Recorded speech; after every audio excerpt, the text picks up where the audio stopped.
while plugging Money in the Bank, Corey Graves blurted out, if you have plans with your family, just get a new family.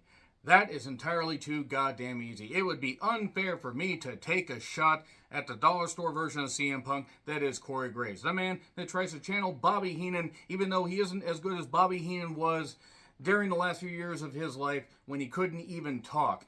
And even now, Bobby Heenan would be a better commentator. And Bobby Heenan, unfortunately, is no longer with us. Corey Graves, sadly, is here with us. He's not even as good as Jesse Ventura was during his last few days in WCW when he totally gave up. But Jesse Ventura, a hell of a goddamn commentator. And Corey Graves couldn't ever even channel 1% of what they do, especially now because he's basically just a guy that decides to shout, get all upset about things, and then he has the nerve to say that. And yeah, Corey, your ex-wife, the mother of 3 children that stayed with you when your brain just decided to go kaput, and they took pity on you and put you as a commentator, and you were good for a bit until you got too big for your own goddamn britches. Then you abandoned her. Now you got a new wife, and she's pregnant. And maybe you'll stick around with this child so that child can reach adulthood before you cast Carmella to the side and say, I'm going to go get a new wife with blackjack and hookers. In fact, forget the park. Anyway, I'm John Recton with my review of WWE Raw from Cleveland, Ohio. Let me know your thoughts on this show in the comments, please. Less than 2 weeks ago until Money in the Bank. Once again, unless something drastic changes, I will not be watching Money in the Bank live because I work long shifts on Saturdays. And even though the UK crowd, I'm certain, is going to be hot, I really, honest to God, don't have the greatest enthusiasm for what I think is going to be the end result, especially for the men's Money in the Bank match. And if what happens, what actually happens is what I think is going to happen, then let's just say they might as well scrap the Money in the Bank concept altogether. That being said, for a while, this show was pretty goddamn hot. And then it fell right back into a pit, picked up at the end. The crowd was mostly hot. The state of Ohio has a rich history as far as wrestling. Whoa, whoa, whoa, whoa. Seth Pheasant Rollins comes to the ring, gets the throbbing adulation from the Cleveland crowd. I can't help but say that. And then he's bum rushed by Balor, who attacks him, then stomps him off the stairs, stomps him again. Officials keep trying to separate them because you got to keep them separated. Hey. And then he keeps attacking him. Officials are trying to do this, and Rollins will then be taken to a local medical facility for possibly broken ribs and anal bleeding. What? Wow. And then they basically were saying, oh, Balor's not finished yet. He's not finished with him. Okay, I'll stop. Back from break, Balor attacks Seth backstage. Then Miz was going to answer the open challenge from Rollins. Then he offers an open challenge of his own. No one will survive. No, it is not Gainesville, Georgia, at the Benoit household Night of Champions weekend. No, it is not that. It is Tommaso Ciampa, who is back from another injury. Apparently it was his hip. I did not know that. I wasn't actually sure what the injury was. Crowd pop for Ciampa. There wasn't much to this. I mean, he basically bum rushed Miz. He attacked him. I mean, Miz got in a little bit of offense, but Ciampa beat him with the fairy tale ending pretty quickly. 1, 2, 3. There you go. The crowd was very hot for Ciampa. And we go straight to Judgment Day, going to the ring to cut promos. Balor talks about Seth. Rhea, who looks tremendous, talks about Money in the Bank, fact she'll be natty, all this stuff and everything. And then Priest speaks in Spanish. Stop thinking about it. You know who you are. I know you're thinking about it. And then they booed the hell out of Dominic. We're getting a 6-man tag later. This was a fine, little bit of business. And Dominic getting booed every time. Now it's just become a running gag. I mean, maybe they genuinely hate Dominic. At this point, I'm mainly indifferent to him because there are people that I hate a lot more in WWE. I can just learn to tune out Dominic now. I hate Pretty Deadly a whole lot more on them when I review SmackDown, or less on them because I'm not going to watch anything Pretty Deadly does because I don't like Pretty Deadly. But this was fine so far. And then we have the Bloodline recaps. Brand split. Don't do a brand split if you're not going to hold it. I mean, yes, it's a predetermined sport, but don't say you're going to do something and then just go back on. Oh, wait, Vince does this shit, and Vince didn't want to hold to it. So anyway, Money in the Bank civil war between the bloodline. It's going to be Roman and Solo against the Usos. And then Owens and Zayn are talking about the bloodline. Owens is sick of it. Zayn says, you're a rageaholic, you have anger issues. One outburst and you're going to have to basically admit that you have a problem. So Owens is not going to have an outburst. And then we have a TikTok montage of Chelsea being a Karen. Why? Like, this feels like a trend that WWE is chasing rather than participating in. Yeah, I mean, and no, this is no offense against anybody named Karen. There's a really, really cool person I know named Karen. But all that stuff and everything, I know it's for humor, but this wasn't very entertaining. Sadly, this was not the least humorous thing on this show. Kayden and Katana then took on Sonya and Chelsea. I'm sorry, I just don't get it with Kayden and Katana. I just don't. They were fine in NXT. They got stale. They're not much better here.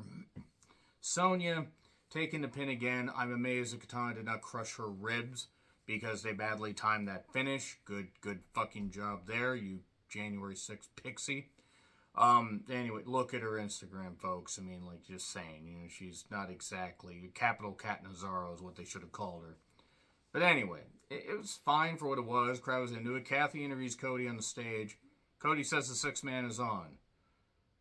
I'm sorry, I just don't buy into Cody. I don't want Cody to not succeed, but at the same time, I laugh when he thinks that he can do the chase like Dusty did. Here's the difference. Dusty was good at it. Dusty came across as real. Cody comes across as insincere. And then Indus beat the hell out of Shelton and Cedric after Shelton and Cedric attacked them. And same as it ever was. No one cares. No one cared. No one cares about Indus I would blame Jinder for that, but no one cares about Indus Sher, as it were. Owen's temper got tested. Guy accidentally spilled water on him. So it's alright.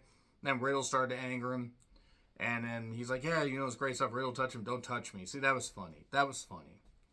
Logan Paul is going to be in the Money in the Bank match because he's a privileged celebrity that probably greased the palms of the various, bosses and everything. And I will not say that Logan Paul isn't taking the in-ring part seriously. I'm not going to say that. He's a piece of shit. He's an NFT, scam artist. He's a goddamn moron just like his brother. And as far as I'm goddamn concerned, I was hoping that ladder would tip over and, he was going to be taken out on a goddamn stretcher. Because he's got enough goddamn money. He doesn't need to plague a sport he doesn't belong in. And I know he's going to win Money in the Bank. I know he's going to. So I'm already preparing, by the way, that I'm going to write off the Money in the Bank concept completely. And if he cashes in on Seth and he wins the world title, you thought David Arquette winning the world title was a bad moment? David Arquette at least respected wrestling and did proper stuff with his money. He didn't scam people out of money. He used his money properly. Logan's going to win it, and it is going to be the most destructive thing this company has done since basically just pretending that Vince McMahon, oh yeah, he paid off all this stuff, and don't worry, it's fine. Ricochet, Nakamura interrupt. LA Knight comes out to a pop. Brand split. LA Knight at least, knocks Logan Paul. And if I felt that they were ever going to feature LA Knight properly, then I'd be for it. I'd love LA Knight to win. Logan Paul's going to win it. And then Escobar shows up. And then Peter Dunne shows up. And we'll see you this weekend for the Royal Rumble. And I'm sorry, but if Logan Paul wins Money in the Bank, that's it. I'm writing off the goddamn Money in the Bank briefcase concept. Nothing's going to save it anyway because it hasn't really meant anything for a while, but good grief. That is a bad idea, so I expect them to do it. Recast of the opening segment. Riddle faced Kaiser for the glory of the Kaiser.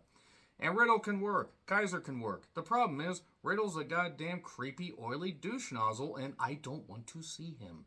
And he won with the bro Derek, and then Gunther and Kaiser attacked Riddle and injured his ankle. God, if only it was for real, because I'm sorry, Riddle really, for all the shit that he's done, really shouldn't be on the program. And Owens got pissed at Imperium. Impistium, as it were. That really didn't work. And then Sammy got a phone call, or somebody got a phone call, and it's like, hey, we have to take this. So they just blew off Imperium. I hate this Gable stuff because Gable actually could be taken seriously, and this stuff with Maxine is bad. It is really bad. And then the Raiders with Valhalla is dear. Taking on Alpha Academy and Maxine. Now, the crowd was into this, especially when Maxine suplexed Valhalla outside. They popped big. So I hope the Cleveland Guardians, the Cleveland Cavaliers, the Cleveland Browns, and any Cleveland sports franchise never wins a championship in your guys' lifetimes. I hope they all have losing seasons, and I hope you all, just waste your money on season tickets, because it's what you all deserve for cheering Maxine, who looks like any standard blonde that you would just pulled from a goddamn runway and just say, go wrestle. I'm not saying she doesn't put in the work, but I don't care about this Alpha Academy stuff. Gable is totally toast. He's doing the diving headbutt, so if he has a wife and child, run. Don't run to Gainesville, Georgia, because that's a bad place for wife and children of wrestlers to be. But just feature Gable either not as a comedy character or don't feature him at all. Because he's dead. He's goddamn... Oh, and he took the pin.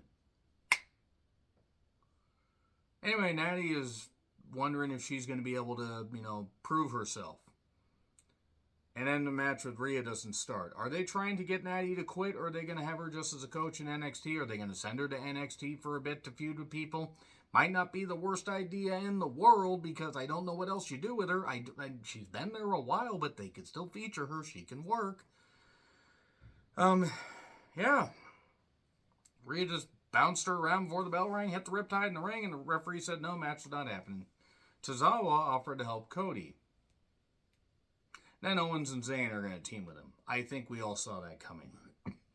So, we get Trish with Zoe against Raquel. It's a Money in the Bank qualifier. The funniest thing about Zoe is she remembers Cleveland quite well, because she remembers when the Guardians were the Indians and when the Cleveland Indians were actually founded as a franchise. She actually was there at the Battle of Little Bighorn, and she just wanted to see what would happen to Custer. I think everybody would. And she remembers Ohio wrestling really well. She was there when Jim Barnett helped establish Ohio as far as... She was there when Nature Boy Buddy Rogers was wrestling in Ohio. She remembers watching The Sheik when he was Eddie Farhat, Ed Farhat, before he became the original Sheik. She was there when Bobo Brazil made his debut. There was a whole bunch of stuff that Zoe Stark has seen. And then, there was quite a bit of good stuff here. There's quite a bit of good stuff. As far as Trish bouncing around and landing on her head a whole bunch of times and not dying because Raquel's a clueless twat klutz. Jesus. Becky comes down, attacks Zoe, and inadvertently hits Trish and causes a DQ. See, that was kind of humorous because they're trying to make me think that Raquel deserved to be in the Money in the Bank. She doesn't even look like she would understand how to climb a ladder or a Capitol wall now. That's another story. Yeah, there you go. Zoe is happy because now she can watch Trish climb a ladder. Oh, wait. Zoe's also in it. So, great. They're going to have Trish being helped by somebody that's a real veteran, Zoe, who remembers when the first ladder was built. She helped build the first ladder. I will stop these jokes one day, except I won't. And then Steiner is there in the corner, or in the back, rather. Yes, Braun Steinbreaker. Hey, Seth Rollins isn't going to use this as an excuse not to show up. Nakamura makes his entrance. We go to break. Becky wants to destroy everyone and everything, including Trish and Zoe. Then Nakamura faced Here Comes Bronson, and now he's going down to Shinsuke's Fixer Shop to fix Shinsuke. And then Corey did the, if you have plans with your family, just get another family. He might as well just say, I'm a scumbag like a lot of wrestlers. Granted, if I had knocked every wrestler, announcer, or anybody in wrestling that cheated, it would be a lengthy list and nobody would be left except for a few people. But come on. Come on. That's blatant right there. I hope Carmella's pregnancy goes well. I honestly do. Because I know that she had something bad happen last year. That's terrible.